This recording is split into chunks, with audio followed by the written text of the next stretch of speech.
I'm probably going to be cursing a lot in this video, by the way. This is very painful. Alright guys, welcome to another video. Today something different. I'm going to talk about recovery. I'm going to give you some of the tips and things that you should be looking at to do with your recovery, and also later on I'm going to be going to see my physiotherapist, who's also helping a lot with some of the reaction work in terms of recovery, if I've got any injuries or niggles, but as well as the prevention side of it and why I see my physio. Yeah, we're going to talk through all that, and I hope you enjoy the video.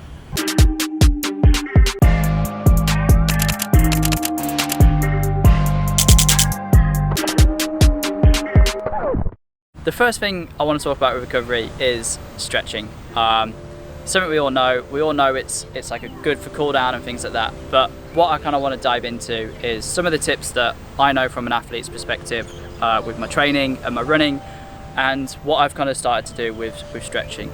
There is obviously two types. You've got dynamic stretching and static stretching. Dynamic are the kind of stretches that I would say you do more towards like a warm-up of before you exercise. It's going to help get your body more mobile, start to warm up your muscles, and it's going to help basically with some of the alignment as well.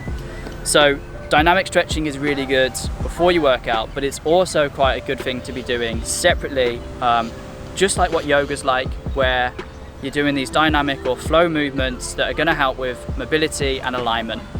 These are also really good in your recovery work, because when you're doing like any form of weights or running, a lot of your muscles are getting fatigued. In that, they're going to get tight, they're going to get inflamed, swelling up, and that's going to give you, it's going to restrict your mobility. So by doing dynamic stretching, that's going to help basically with all of this. And the other main thing that I want to talk about is dynamic stretching. Yes, at the end of a workout, this is really good to have a nice deep stretch for like 5-10 minutes, cool the body down. However, one of the things that I do from an athlete's point of view is I actually do my dynamic stretching completely individual on itself. And my tip basically with this is, if you're spending an hour out running, you should be equally spending the same amount of time with your static stretching.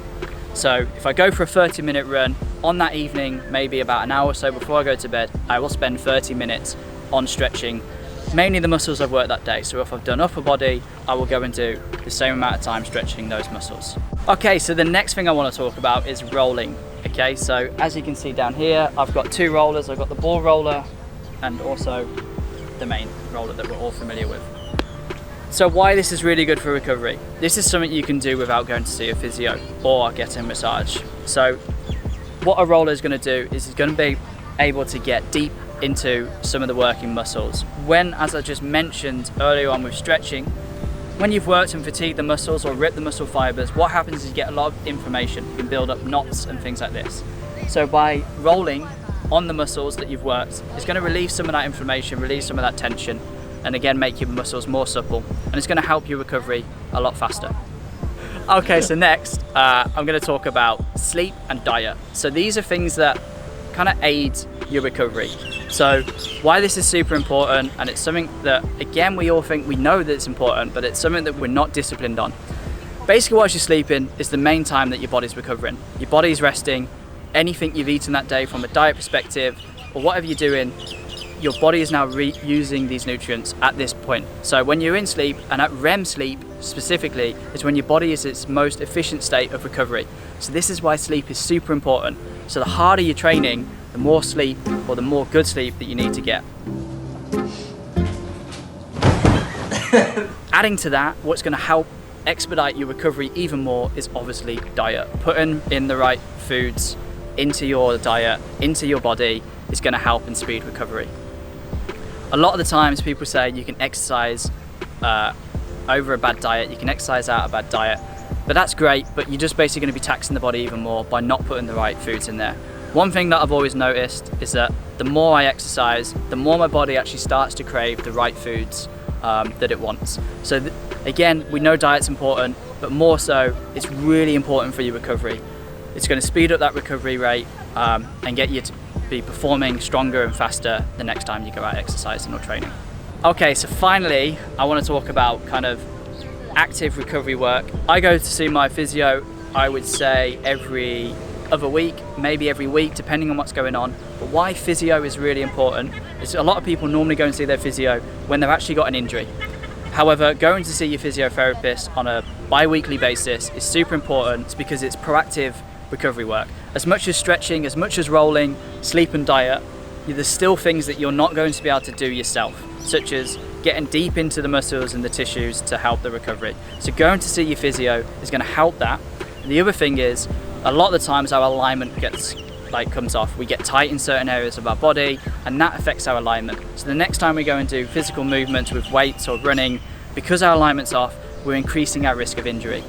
So by going to see your physio every couple of weeks, they're going to be able to look at your alignment and know straight away if something's slightly off, if something's too tight, and they're going to open all that up for you.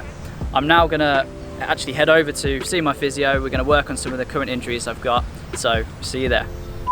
I'm at my physio with Angie, and we are going to be doing some recovery work on me today, right? But just a little bit about today's video. We want to kind of go over like the importance basically of working on recovery, working on like stretching, and also some prevention and reaction kind of work to maybe like niggles and injuries. A bit of context, over the last 6 months or so, I've been struggling with 2 or 3, 4, 5, the list goes on, niggles, like my right knee I've had problems with, which Angie's been helping me. Like I think November I stopped running, and then the last couple of weeks we've finally been getting there. So Angie's been helping me with that. Also my hips get so tight, so just opening up all those things. So that's basically why I've been coming here. And one of the things you do for me is the dry needling. So do you want to share a bit about dry needling and the importance of Alright, importance of dry needle is to target on the tight muscles, the trigger points, actually to loosen the tight muscles and to align back and then improve range of motions. Sometimes when you do a sports massage you can't quite get to the points, right? So dry needling enables to that. Go deeper. Yes. And then for an athlete that trains, or even someone that's training 3 to 5 times a week, what would you say is like how often should they probably be coming for physio? I would personally suggest like 2 to 3 weeks once. Actually to come for physio for release, tightness, for prevention measure, and also for alignment. So you would say like the benefits basically for an athlete or anyone training to come to physio, it's not just about it's not just about injuries that they've got, right? There's a prevention kind of element to it, like stopping you from getting injuries. Today I've got my knee again that probably needs some work, and my hip, so I'll leave you in charge and do some work. Alright, let's do it. Cool.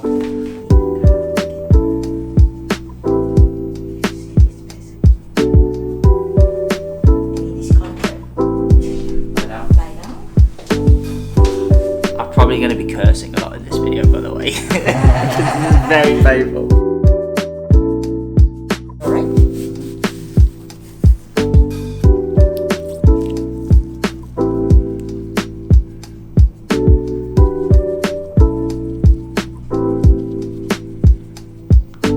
There's a twitching of muscles.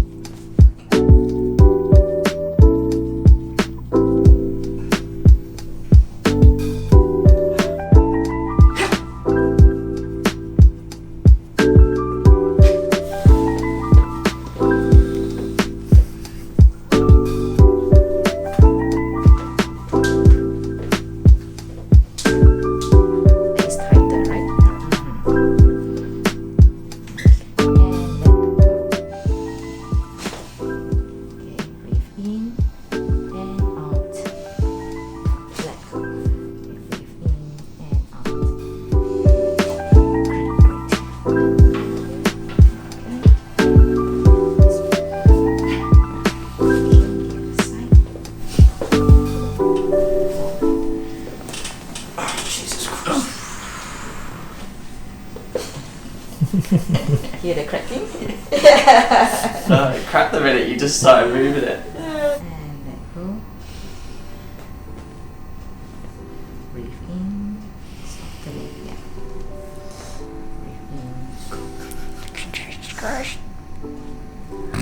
Breathe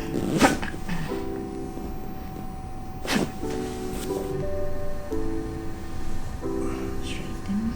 When I row, that's one of the things I feel.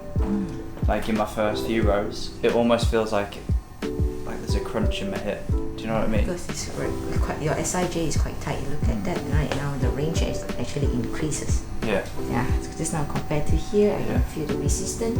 Now we can increase. Yeah. Straight.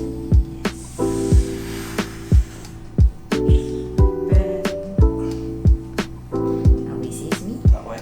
Yeah. Alright, so another painful session.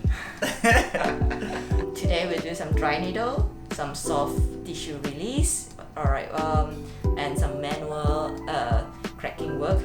How do you feel now?